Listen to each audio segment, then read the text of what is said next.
Welcome to Burlap Teachers. Enjoy the video. In this video, I will explain how to use Zoho Webinar.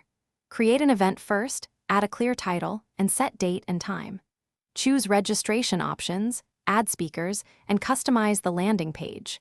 Configure reminders and access settings so attendees receive join instructions.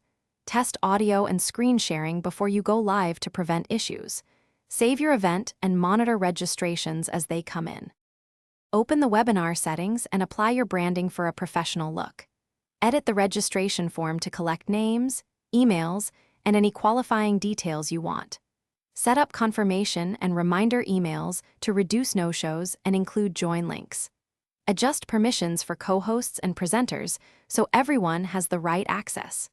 Preview the registration page to ensure it reflects your brand and messaging before publishing. Begin your webinar 10 minutes early and confirm each speaker can share audio and video. Use screen share or upload slides to keep the presentation smooth and monitor live queue and so you can respond quickly. Assign a moderator to handle chat and technical issues while presenters focus on content. Record the session for those who miss it and schedule a follow-up email with the replay link and additional resources. Thanks for watching. Consider subscribing if this video helped you.